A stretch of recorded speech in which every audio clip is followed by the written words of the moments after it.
What's going on YouTube? Welcome back to another video. So guys, this week we have double money on the biker business sale mission, so I thought it would be a good idea to make a updated solo business guide for the wheat farm. For this video I used a new account, which is not my main account, where I don't have the business yet. This way I can also show you guys the setup and other stuff as well. First thing that you need to do is go to Maze Bank Foreclosure. At the top, select the filter clubhouses, and then the first thing that we have to do is get a MC clubhouse, because without this property, you cannot purchase or run any of the biker businesses. And the wheat farm, by the way, for the people that don't know it yet, is a biker business. I recommend the Sandy Shores location. The reason why I recommend it is because then you will have a spawn location in Sandy Shores. And in a bit, I will also recommend that you guys get the wheat farm in Sandy Shores. So this way, it will be kind of easier to run the business. Of course, if you already have a location where you can spawn in Sandy Shores, it's not necessary. But I got it over here because it's a new account and I don't have a spawn location in Sandy Shores yet. At first, I bought a clubhouse in the city, but then I traded it in. And if you trade it in, if you have the same scenario, you will also get a discount. So don't worry about that too much.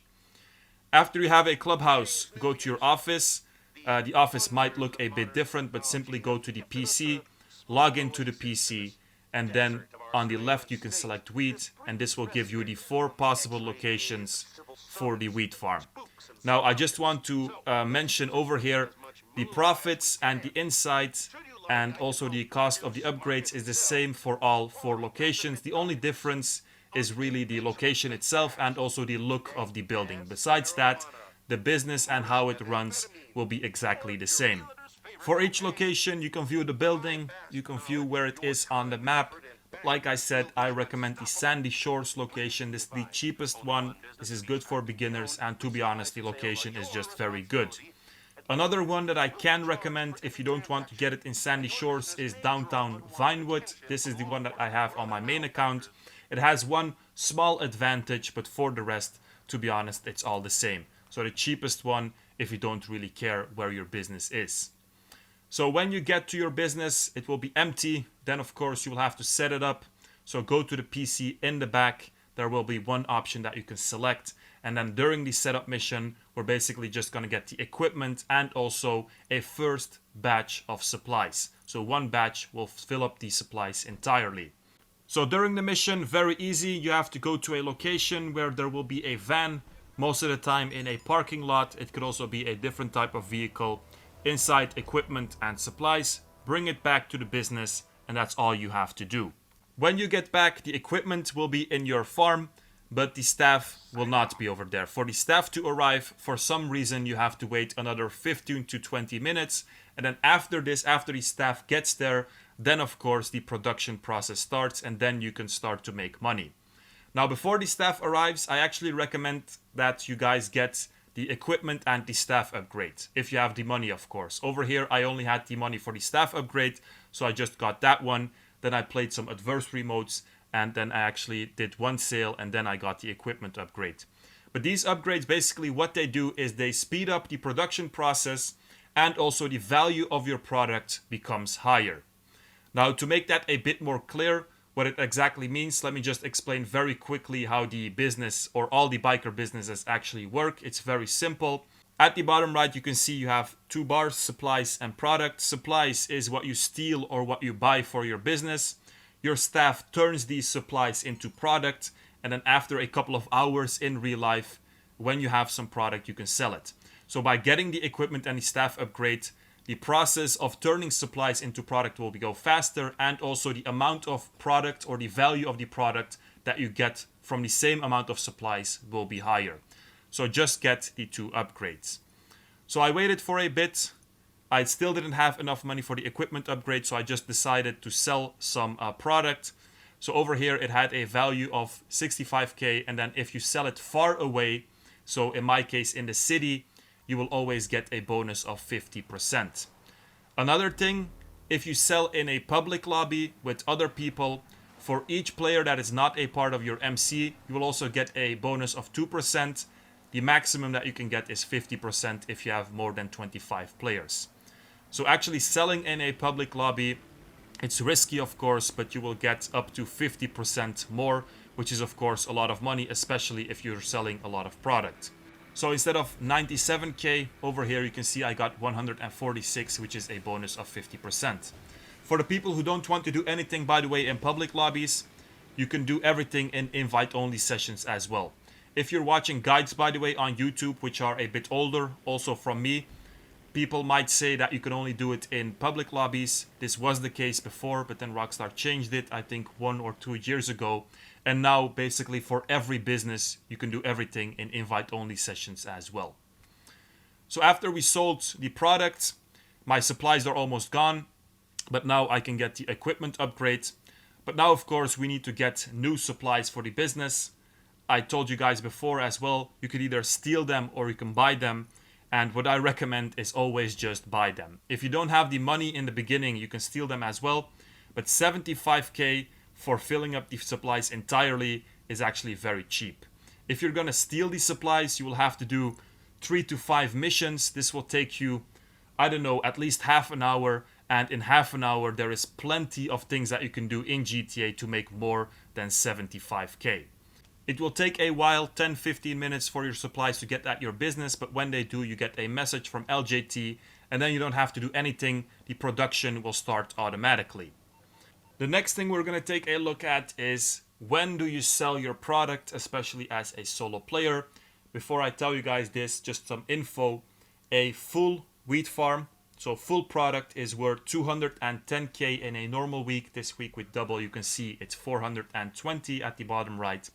With the 50% bonus for selling far away, so on the other side of the map, it will be 315 in a normal week. This week times 2, so 630, as you can see over here. Like I said before, it takes a couple of hours in real life for supplies to turn into product. If you want full stock, so full product, it will take 5 hours and 15 minutes in real life. During this time, you can do whatever you want. You don't have to be an MC. You can be a CEO or just nothing, but you have to be on GTA Online. So you can also do some races. You just have to be on GTA Online. The amount of supplies that you will need is 2 full batches of supplies to fill up the product entirely. So 2 times 75k worth of supplies that you will need to buy. The answer to the question, when should you sell, is you should sell always below half full product. So below 210k this week, or 210k is also good. Or in a normal week below a value of 105k. The reason for this is because if you sell below half or just at half of the full stock, you will get 1 or 2 sale vehicles. And if you have 1 or 2 sale vehicles, you will always be able to do the sale mission on your own. If you sell above half, you will actually get 3 or 4, which is the same amount of vehicles that you will get if you sell full stock. So then it's actually better to just wait until it's entirely full. But if you sell above half and if you have 3 or 4 vehicles, there is actually one mission that you won't be able to complete, which is the post-up van mission. But besides that, doing a sale mission with 3 or 4 vehicles, it will take you 25 minutes, sometimes 30 minutes. And this is really boring. So to keep it more exciting, I always just recommend sell when you are below half of full stock. So 2.5 blocks of product. So over here we sold far away, of course, always sell far away. We got 315k in a normal week, that will be half. So that's 157.5k that you will get. The advantage, by the way, for the expensive location, the Vinewood location, is just that it will be easier to sell in public sessions. If you sell in a public session with a location in Sandy Shores, you will have to do your sale mission in the city, which is kind of annoying. If you have a location in the city, you can sell to Sandy Shores, which is most of the time more empty in a public session. So that was just the small advantage.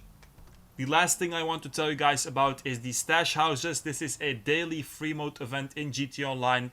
Basically, it's just a house where you have a drug lab or something like that in the basement. You rob it, and then as a reward, you get supplies for one of your biker businesses or for your bunker. If you don't have a business, you will just get money, but that doesn't matter. The important thing is, if you need supplies for any of your businesses, always go ahead and do your stash house of the day, and then you will get full supplies for one of your businesses. If you only have one business, then it will always be that one. So if you just bought a wheat farm, it's your only business. If you complete a stash house, you will always get full supplies. So 75k that you actually get for doing a mission which takes you 1 or 2 minutes. So this is definitely something to keep in the back of your mind. Every time you have to fill up supplies, check if there is a stash house available that you can do, and then go ahead and do it, and then you will save 75k. So over here you guys can see it, full supplies from doing the stash house. So guys, that was basically it. I hope this guide was helpful. I hope it was complete as well. Maybe one more thing, the security upgrade is to avoid that your wheat farm will get raided. For the wheat farm, if you don't have the upgrade, every 6 hours that you don't do anything in game, your business will get raided. If you have more than, I think, 48k worth of product, if you get the upgrade, it will be every 12 hours that you don't do anything, and if you are registered as a MC. So the upgrade is definitely worth it, but first get the staff and the equipment. So guys, that was it. Hope you guys enjoyed it. Make sure to like, subscribe, check out the Discord in the description, and peace out, you guys.